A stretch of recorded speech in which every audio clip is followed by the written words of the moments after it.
A Model Too Far by Mark Spruce. Written in 2007 and published that year in Saga magazine.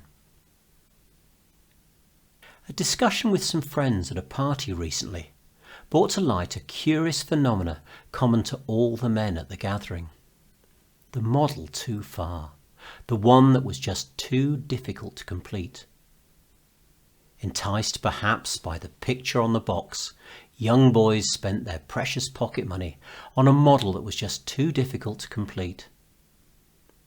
For me, it was nearly the Handley Page Hampden, but with copious amounts of glue, I finally got the wings to stay on, and it just about scraped through.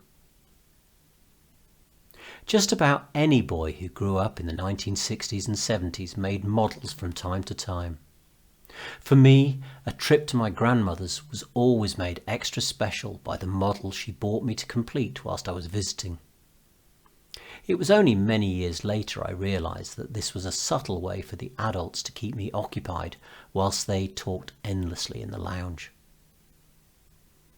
Across the dining room table, the Airfix kit was spread out with eager excitement, along with the Humbrol paints on the previous night's copy of the Manchester Evening News. Once laid out, I would while away endless hours, absorbed in making my latest kit. Tanks were a favourite, along with World War II planes, but on one occasion I persuaded Gran to buy me the model that was to cause me hours of angst and frustration. For me, this model was Trevithick's steam engine.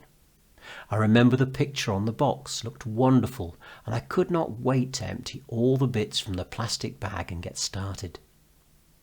Hours passed. Small, very fiddly bits of plastic were glued and assembled. Maybe it was just the fumes from the glue that kept me so contented. Certain bits, though, would just not fit together as per the plans. As well as the mostly plastic components, there were some traction rods made of metal, and these were what ultimately defeated me. Metal is much stronger than plastic, as adults know, and this young boy was painfully discovering. Pushing metal rods into place pushed other plastic bits out, and so the battle went on.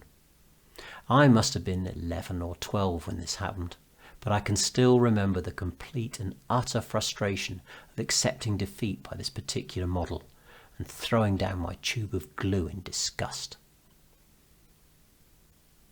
As time passed, I moved on.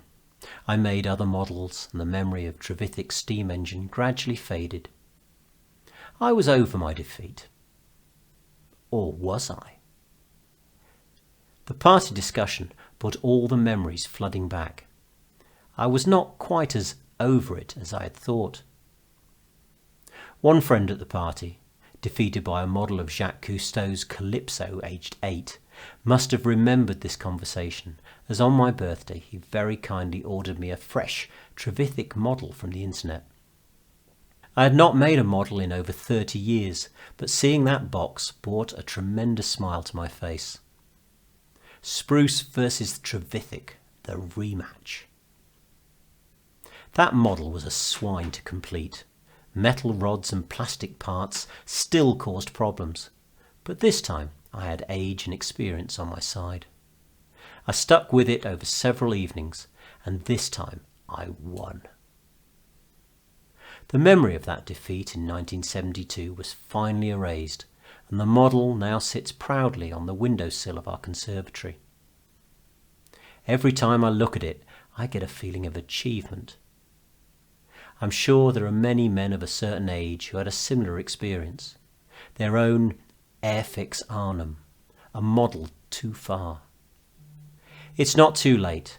Have a look on the internet. If they still make your nemesis, then it's time to do something about it. It's time to lay a ghost to rest. Spruce Casts, an eclectic collection of anecdotes, reflections and stories by Mark Spruce.